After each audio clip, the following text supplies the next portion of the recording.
За та бүхэн энэ өдрийн мэндийг хүргье. Тэгэхээр надад хоёр асуулт байна. Магнас Рундарга. Хоёр асуулт байна. Товчгоо тодорхой та хариулчаарай. За нэгдүгээрт нь та бол төрийн албанд олон жил ажиллаж явсан. Яам тамгийн газруудыг төлөөлж явсан ийм хүн байгаа. Хүмүүс танаас асууж байгаа асуулт бол энэ төрийн албанд олон жил ажилласантай ч холбоотой. Монгол Улсын иргэн учраас Монгол хүн учраас танаас асууж байгаа юм шүү. Тэгэхээр нийгэмд энэ төрийн байгууллагууд, яамдууд, агентлагууд, мөн орон нутгийн байгууллагуудыг энэ иргэдийн аж ахуй нэгжүүдийн татвараас бүрдсэн төсвийг мөнгийг захиран зарцуулж байгаа энэ олон байгууллагууд байна шүү дээ. Тэгээ энэ байгууллагуудыг нийгэмд хууль бусаар, үр ашиггүй байдлаар, хулгайн байдлаар үйл ажиллагаа явуулж байна гэсэн ойлголт нийгэмд байдаг. Ийм сэжиглэл байдаг. Энэ бол үнэн, тийм үү? Утаа хаан байна, тэнд бол гал байна гэсэн үг байдаг шүү дээ. Гэхдээ аудитын байгууллагуудаар, хуулийн байгууллагуудаар шалгуулад гэмт үйлдэл тогтоодод хариуцлага үүрцэн нь байхгүй. Маш их хэмжээний шууган болдог боловч ямар ч хариуцлага байдгүй. Хамгийн сүүлийн жишээ бол ногоон автобусны асуудал шүү дээ. Иргэд бид нар бүгдээрээ Сүхбаатарын талбай дээр эдэн ногоон автобусыг харсан баг. Тэгэхээр энэ асуулт байгаа. Та тэгэхээр төрд олон жил ажиллаж ирсэн хүн учраас төр ер нь үнэхээр сайн ажиллаж гин үү? Энэ иргэд үндэслэхүү хардаад байна уу? Гэдэг дээр нэг байр суурийг нь сонсчмоор нэгдүгээр асуулт. За хоёрдугаар асуулт нь аудитын байгууллагыг толгойлох байх гэж найдаж байна. Тэгэхээр өнөө хүртэл аудитын байгууллагын гаргасан дүгнэлтийн мөрөөр арга хэмжээ аваад хэрэгжүүлж байгаа үйл ажиллагаан дээр мөшөх тогтолцоо нь хэрэгжихгүй байгаагаас болоод жил бүр хязгаарлалттай дүгнэлт авсан ч алдаа зөрчил нь арилдгүй, хариуцлага оногддгүй. За бүр албан тушаалтанд дээшээгээ дэвшээ явцдаг ийм жишг тогтцоод байгаа байхгүй. Тэгээ жишээлх юм бол 2023 онд аудитор төсвийн ерөнхийлөн захирагч нарын 45.2% нь хязгаарлалтай гэсэн дүгнэлт авч ирсэн байдаг юм. Тэгэхээр энэ аудитын байгууллагаас төсөв санхүүгийн үйл ажиллагаанд зөрчил гаргасан байгууллагуудад өгсөн хязгаарлалттай дүгнэлт өгөхөөс татгалзсан дүгнэлтийн мөрөөр авч хэрэгжүүлэх арга хэмжээг яаж боловсруулангуй болгох юм? Танд олгогдож байгаа эрх үүргийн хэмжээнд хуулийнхын хүрээнд нь та ямар арга хэмжээ авах юм? Хизээ шүдгүү арслан болох юм?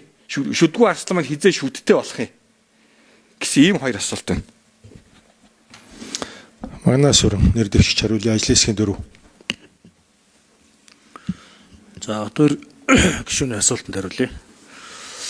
За ер нь төрийн байгууллага, төсвийн байгууллагууд төрийн эмчийн оролцоотой аж ахуйн нэгжүүд, төрийн эмчийн компаниуд гэсэн үг. За ер нь бол бас иргэдийн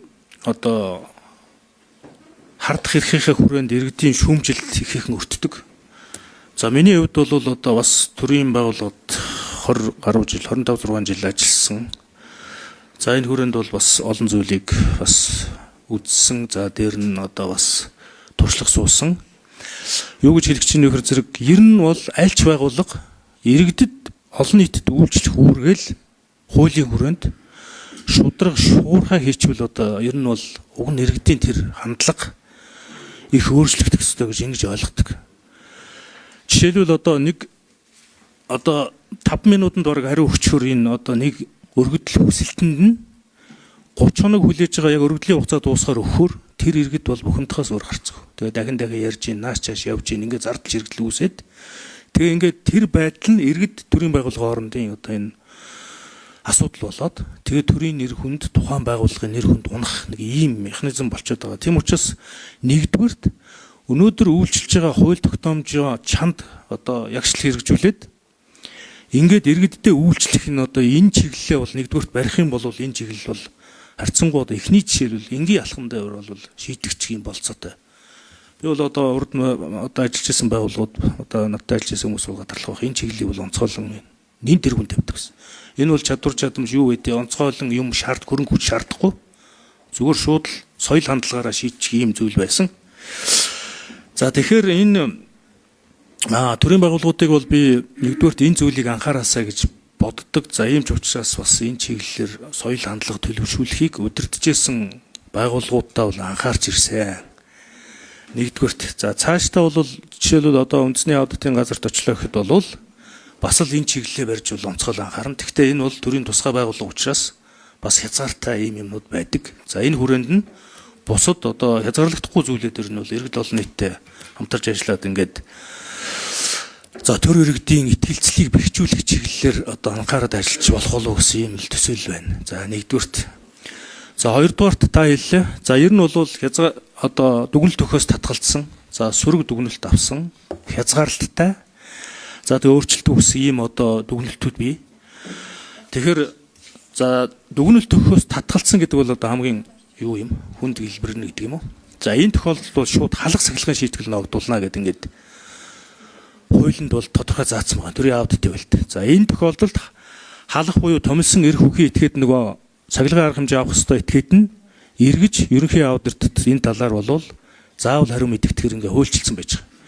Тийм учраас энэ чиглэлээр одоо юу гэдэг саяын одоо таны хэлсэнчлэн шийдвэрүүдийг хяналтанд аваад тэгээд тэр шийдвэрийнхээ араас хөөцөлтөд ингээд яг хэрэгжилтийг ягшил биелүүлээд за биелүүлэхгүй байгаа тохиолдолд холбогдох эрх дээд байгууллага за төсвийн зарлагын ялтын ороо төсвийн байнгын ороо за бусад холбогдох газруудаа яаралтай танилцуулаад ингээд явчихад бол энэ цаашдаа соёл болоод хэвшчих болов гэсэн юм нэг төсөөл байна.